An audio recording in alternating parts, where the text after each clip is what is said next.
Assalomu alaykum hammaga. Biz o'zimizcha aqlli bo'lib sport bilan shug'ullanamiz deb yakshanba kuni ertalab vohlidan uyg'onib keldik sohilga, lekin yomg'ir yog'yapti. Orqamizda yugurayotganlar rosa ko'p. Ularni tanimaganligim uchun videoga olmay qo'ya qolaman. Kızlar nasıl pilates nasıl geçti? Çok yoruldum.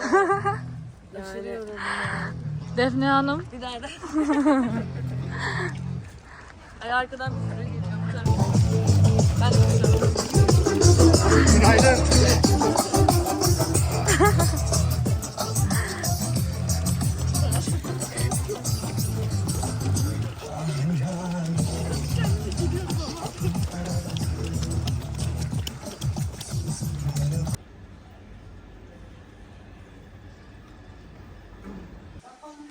Men uyga kelib oldim. Onur Bey nonushta tayyorlabdilar. Kelguningcha nonushta tayyorlayman degandilar. Va meni videolarimni ko'ryaptilar. Eng aktiv podpисчикim Onur Bey bo'ladilar. Bolalar hali uyg'onishmabdi. To'g'ri, ele uyg'ongani. Ha, Efe ham uyg'onibdi. Xabarim yo'q, ketayotganimda uxlayotdi chunki. Bulamadım mı ya? Biz nonushta qilib olganimizdan keyin bozorga keldik. Bozor yonida kichkina bolalar uchun plashatka bor, o'ynaydigan joy. Hamma bozorlarda bo'ladi bunaqa plashatkalar. Yonida joylashgan bo'ladi. Bu tarafida sport bilan shug'ullanadigan joy. Bu taraflar esa 2 qavatli uylar mahallasi deb nomlangan bitta mahalla. Xullas, ozgina bolalarni o'ynatib, keyin bozordan kamchiliklarimizni olib uyga ketamiz.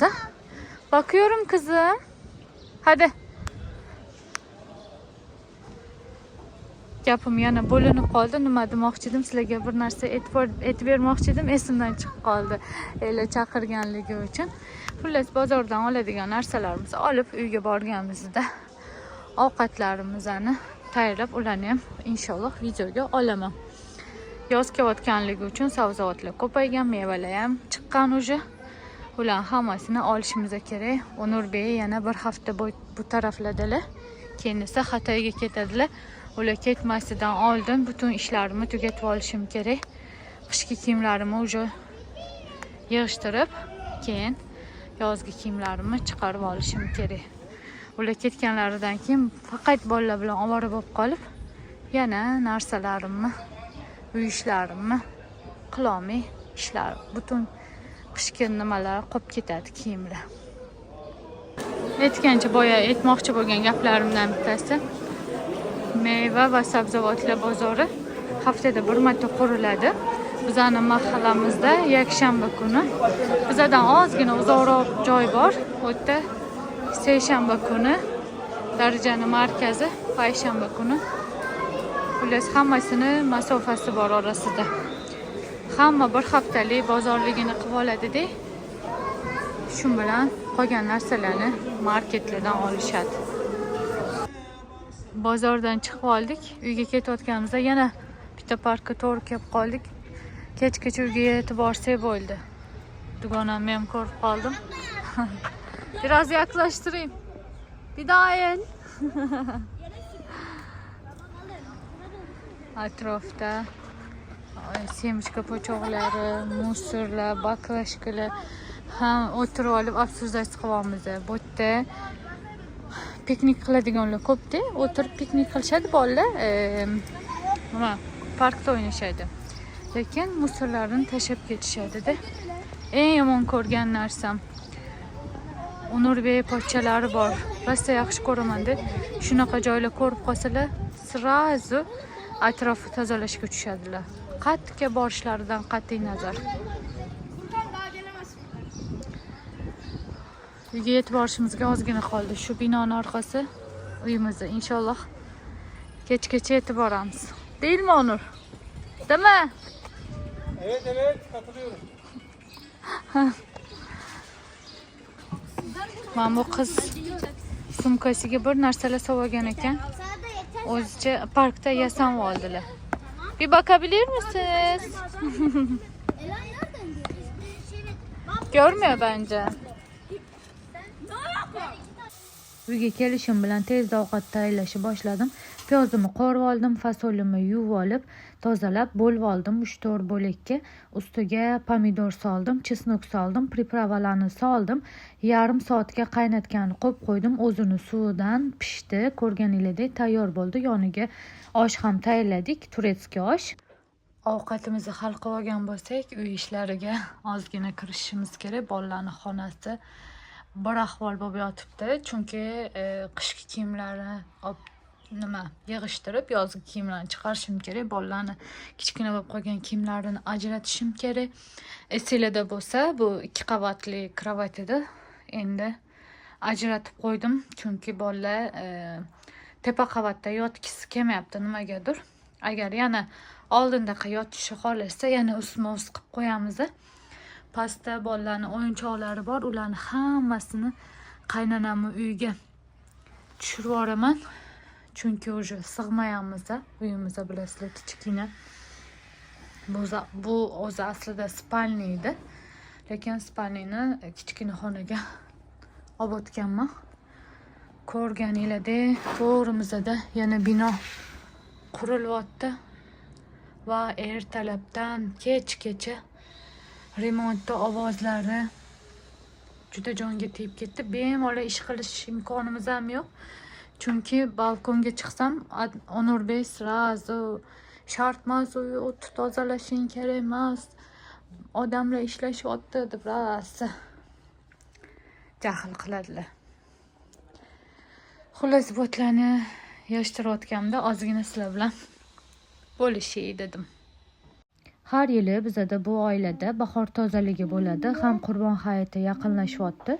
Bahonada ham qishki kiyimlarni olib tashab, butun uylarni yaxshilab tozalab olishim kerak. Hamma joy chang bo'lib ketgan, chunki uy kichkina bo'lganligi uchun hamma narsa har xil joyga qayerda joy topsam, xullas joylashtirib tashlaganligim uchun tozalayotganimda rosa ham qiynalaman har doim.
Menimcha qiz bolani shkafini tozalash yanada ham qiyin bo'lsa kerak.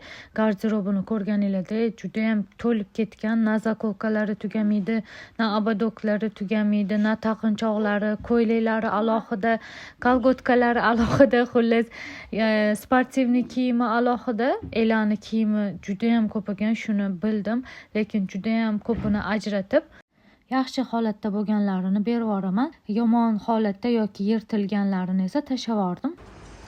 Biz ajrata olgan kiyimlarimizni olib hokimiyatda nimasiga otgani ketyapmiz. U yerda kelgan kiyimlarni otasizda, xullas musurmas katta idish bo'ladi. Xullas uni ichiga otganingizdan keyin muhtoj bo'lgan oilalarga tarqatishadi. Hadi gidelim. Aşağıda. Vaqt qanday o'tib ketganini o'zim ham bilmay qoldim. Nurbekdan gap eshitib olib kelyapmiz. Agar bo'tda yo'q bo'lsa-chi nima qilamiz deb. Yaxshiyamki bor ekan. Agar bo'lmaganida evet açman lazım. Birinchi marta o'tadilar-da. Men har doim kiyilgan kiyimlarni musorga otmaslik tarafdoriman. Onurbek bo'lsa jahl qilyaptilar. Nima farqi bor otvorsinchi kim kiyadi deb. Va shu ishonasizlarmi, bir ikki marta kiyilgan kiyimlar bor, orasida kiyilmaganlar ham bor. Tek tek mi atacağız böyle? Bu yerda plastik, ana stiklanli narsalar ham otiladi. Evet. Açıp tek tek atacağız. Evet. Ya tek tek de hayır. Nasıl yani?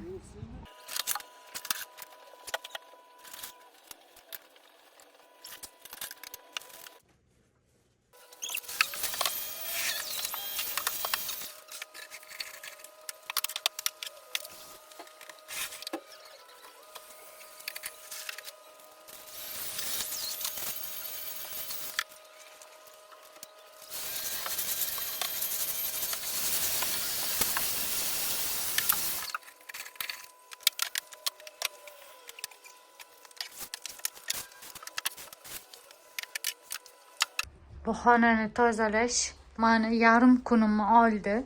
No, sizlar videoda tez ko'rib o'tib ketganinglar uchun, tezlashtirilganligi uchun to'g'rog'i bilinmaydi-yu. Men bu kitoblarni yig'ish, kiyimlarni hammasini ajratish, qishkilarni pastga olib qo'ydim. Buni Ikeadan olganman nimalar. Mana bu organizerlar ham rosa zo'r. Katta shkaflarda juda ish ko'radi-da. Xullas, bo'tga ham organizer olishim kerak. Hozircha korobka qilib qo'ydim. Alohida turishi uchun. Neden? Ama çünkü istemiyorum. Ben üstünde kendimi bulabilirim ki. Neden istemiyorsun? Ama buraya asmıştım hepsini. Ben nasıl bulayım? Elani kiyimlarini tashlab keldik. Efe'ni kiyimlarini dugonamga olib borib beraman. Qishkilarini olib qo'ydim ba'zilarini. Yozgilarini chiqardim. Efe'ni kiyimlarini qaranglar. Shkafi bo'm-bo'sh bo'lib qoldi. Hech narsasi qolmadi. Üstünde nerede? Ve arkadaşa vereceğiz kızım. Ne? Yozgi kiyimlar olishim kerak Efe'ga. Bu ham Ikeadan olganman, bu ham organizer mana osiladi. Kuma. Juda udobni. Kuma. Kum değil ki o. Ne? Evet, kum değil, içinde kum yok onun. Ne var? Xullas kunimiz shu xona bilan o'tib ketdi. İçinde var. Göstereyim mi? Gapirgani qo'ymaydi bu qiz. Ama zaman kum istedim. Ama kum yok bunun içinde. Onun kumu hepsini döktük ya. Neden o kırdık? Sizlarni ko'p vaqtinglarni olmayman. Videomni shu yerda tugataman. Hammaga xayrli va barakali kun tilab qolaman. Allohga omonat bo'linglar. Neden kırdık?